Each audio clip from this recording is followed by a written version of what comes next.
Renuka Vyas from निकोचल mission school Jhabua. आज हम हिंदी में पाठ 11 और गधे बोझा ढोने लगे चैप्टर पढ़ेंगे। एक समय ऐसा भी था जब जंगल में गधे ही गधे रहते थे। गधे रहते थे पूरे जंगल में, मस्त घूमते और ढेटू झेटू करके जंगल को गुंजायमान रखते। वो जंगल में अपना राज करते थे, वहाँ पे रहते थे और मस्त घास वास खा के अच्छे सुखी मस्त जीवन जीते थे।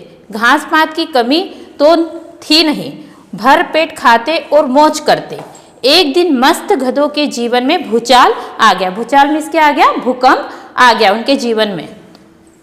उसी समय जंगल में रहने वाली एक लोमड़ी को गधों का यह मस्त जीवन एक आंख नहीं सुहाता था। लोमड़ी को क्या, उनसे गधों से जलन होने लगी। उनको वो मस्त रहते, अच्छे खुश रहते तो उसको सुहाता नहीं था।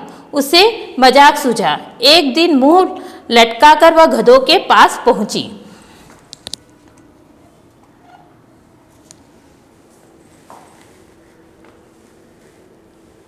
मेरे प्यारे भाइयों, तुम यहाँ मौज कर रहे हो और मैं चिंता से मरी जा रही हूँ। लोमड़ी ने क्या कहा?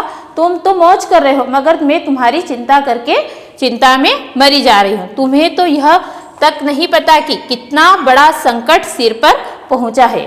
तुम्हें यह नहीं मालूम है कि तुम्हारे सिर पर कितना बड़ा संकट मतलब मुसीबत परेशानी तुम्हारे सर पर मंडरा रही है। गधे घबरा गए। उनकी मुखिया ने पूछा, दीदी यह आप क्या कर रही हैं? कैसा संकट? वह गधे आश्चर्यचकित होकर बोले कि कैसा संकट है हमारे ऊपर? देखिए तो चारों ओर कैसी हरियाली छाई है। हम वर्षों तक इन पेड़ पौधों और हरी घास को खाकर जीवित रह सकते हैं। वो गधे क्या कह रहे हैं कि इतनी मस्त हरियाली, हम अच्छा जीवन जी रहे हैं, इसमें कैसा संकट आ रहा है मुझे बताओ। बस तुम्हें तो हर वक्त खाना ही सूझता है, आसपास की कुछ खबर भी है मतलब क्या? लोमड़ी क्या बोलती है, तुम्हें आसपास की कोई जानकारी भी है क्या कि खाली तुमको खाने पीने के अलावा और कुछ सूझता ही नहीं है? मैं अपने कानों से सुनकर और आंखों से देखकर आई हूँ। क्या बोलती है? मैं अपने कानों से सुनकर और आंखों से देखकर आई हूँ। जंगल के बीच से जो नदी बहती है उसकी मछलियों ने एक सेना बना ली है। वे तुम पर चढ़ाई करने की योजना बना रही हैं। खूब बड़ी बड़ी हैं मछलियाँ और उनकी संख्या भी तुमसे 10 गुना ज्यादा है, लोमड़ी ने गंभीरता से कहा। तो लोमड़ी ने क्या करा था? ये मजाक करा था उनके साथ, गधों के साथ, क्योंकि वो वहां से उनको जंगल से निकालना चाहती, क्योंकि वो उनके ऊपर जलती थी। गधे असमंजस में पड़ गए, असमंजस में सोच विचार में पड़ गए। कैसा क्या हुआ? सारा दिन माथापच्ची करने के बाद उन्होंने निर्णय लिया कि वे जंगल छोड़कर अब पास के गांव में रहेंगे। निर्णय मतलब क्या होता है? फैसला लिया। उन्होंने एक फैसला लिया कि वह जंगल छोड़कर पास के गांव में जाकर रहने लगेंगे। व्यर्थ जान गंवाने से क्या लाभ? जबरदस्ती जान गंवाने से कोई लाभ नहीं होता। सुबह होते ही जंगल से चल देना था। जंगल में यह उनकी अंतिम यात्रा थी। मतलब उनकी जंगल में उस दिन अंतिम मतलब लास्ट थी रात।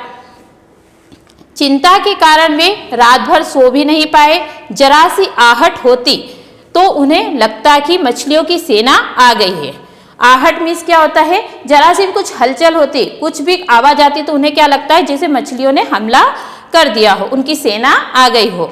राम राम कहते पो फटी, मतलब राम राम कहते हुए पो फटी मीन्स सुबह हो गई और दिन होता तो वे चरने निकल पड़ते। लेकिन आज बेचारे भूखे प्यासे गांव की ओर चल पड़े।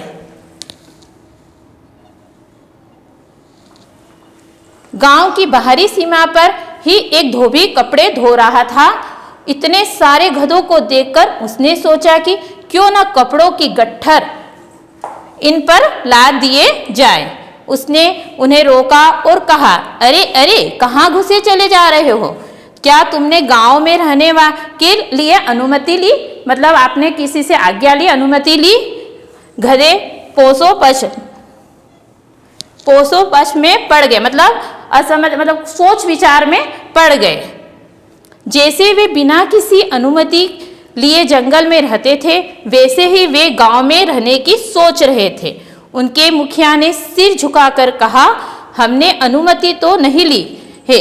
इस संकट की घड़ी में आप ही हमारी रक्षा कर सकते हैं। गधों ने क्या कहा धोबी से? आप ही हमारी रक्षा कर सकते हैं, आप ही हमें आश्रय दे सकते हैं, बताइए हम क्या करें। मन ही मन प्रसन्न होते हुए धोबी ने कहा, ठीक है, मैं तुम सबको अपने घर में आश्रय दूंगा, लेकिन एक शर्त है। शर्त कैसी है? सुनो। सब गधे एक साथ चिल्लाए। धोबी ने कहा, मछलियों से मैं तुम्हारी रक्षा करूंगा और उसके बदले तुम्हें मेरा थोड़ा सा बोझा ढोना पड़ेगा। मतलब तुम्हें मेरी कपड़ों की गट्ठर को इधर उधर जहां भी देना है वहां लेकर जाना होगा। गधों ने चैन की सांस ली, उनकी चिंता दूर हुई। उन्होंने सहर्ष मतलब खुशी से प्रसन्न होकर धोबी की शर्त को स्वीकार कर ली।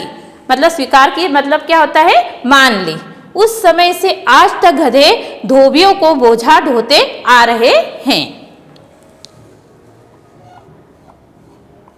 अब हम इसके एक्सरसाइज देखेंगे। शब्दार्थ है सबसे पहले। भूचाल मीन्स क्या होता है? भूकंप। निर्णय मीन्स फैसला, आहट, हलचल, आवाज। पोफटी सुबह हुई। अनुमति आज्ञा, सहमति। पसोपश दुविधा, सोच विचार। आश्रय शरण, रहने की जगह। सहर्ष खुशी से। स्वीकार मंजूर। सही विकल्प के सामने सही का चिन्ह लगाइए। जंगल में गधे कैसे रहते थे? मस्त, अकेले, खुशी खुशी, उदास। कैसे रहते थे? जंगल में गधे मस्त रहते। किस पे राइट लगाएंगे? मस्त। मस्त गधों के जीवन में क्या आया था? शेर, शिकारी, भूचाल, कोई नहीं। क्या आया था? भूचाल। गधे को आश्रय दिया राजपूतों ने, धोबी ने, मछलियों ने, लोमड़ी ने। किसने दिया था आश्रय? धोबी ने। रिक्त स्थान की पूर्ति कीजिए। ऑप्शन दिए गए हैं, रात भर, गांव, भड़काना, लोमड़ी, मछलियों। सबसे फर्स्ट क्या है? जंगल में एक भी रहती थी। कौन रहती थी जंगल में? एक लोमड़ी भी रहती थी। क्या लिखेंगे? लोमड़ी। नदी की ने एक सेना बना ली। नदी की मछलियों ने एक सेना बना ली। चिंता के कारण वे सो भी नहीं पाए। चिंता के कारण क्या हुए थे गधे? रात भर सो भी नहीं पाए थे। तो क्या लिखेंगे? रात भर। लोमड़ी ने गधों को शुरू किया।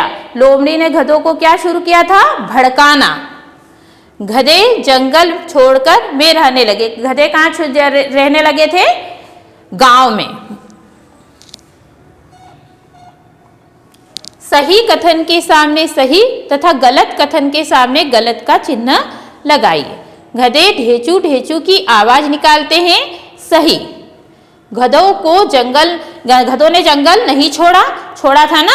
क्या लिखेंगे? गलत। गांव की बाहरी सीमा पर धोबी कपड़े धो रहा था। सही। मछलियों ने मिलकर सेना बनाई। गलत।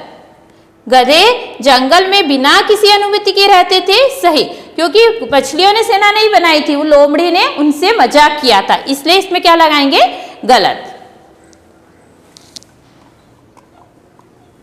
निम्नलिखित प्रश्नों के उत्तर लिखें। गधों का मस्त जीवन किसको पसंद नहीं था? गधों का मस्त जीवन लोमड़ी को पसंद नहीं था। लोमड़ी ने गधों को क्या संकट बताया?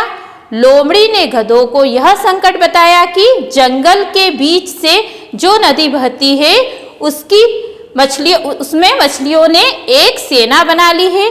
वे तुम पर चढ़ाई करने की योजना बना रही है। खूब बड़ी बड़ी हैं मछलियां, उनकी संख्या भी तुमसे 10 गुना ज्यादा है। गधों ने संकट से बचने के लिए क्या निर्णय लिया था? गधों ने संकट से बचने के लिए गांव में रहने का निर्णय लिया था। गधों को देखकर धोबी ने क्या सोचा? गधों को देखकर धोबी ने सोचा कि क्यों न कपड़ों की गट्ठर इन पर लाद दी जाए। गधों से किसने कहा कि मछलियों ने सेना बना ली है?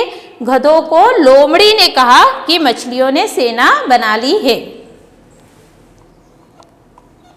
निम्नलिखित शब्दों के विलोम शब्द लिखिए। लाभ का क्या हो जाएगा? हानि, बाहरी, घरेलू, ठीक, गलत, अंतिम, प्रथम, क्या आ जाएगा? रक्षा, विनाश, हर्ष, शोक। निम्नलिखित शब्दों के पर्यायवाची शब्द लिखिए। गधा का क्या आ जाएगा? खर, गंधर्व, है ना, भूचाल, भूकंप, भूडोल, डर, खौफ, भय, सिर, सर, शीश, मस्तक, आंख, नयन, नेत्र, जंगल, वन, विपिन, कानन। नीचे दिए गए विशेषण शब्दों से भाववाचक संज्ञा बनाओ। मोटा का क्या हो जाएगा? भाववाचक संज्ञा में मोटापा। भला का भलाई, खुश का खुशी, ठंडी ठंडाई, गर्म गर्माहट। ये आपको कॉपी में नोट डाउन करना है और याद करना बेटा। Thank you.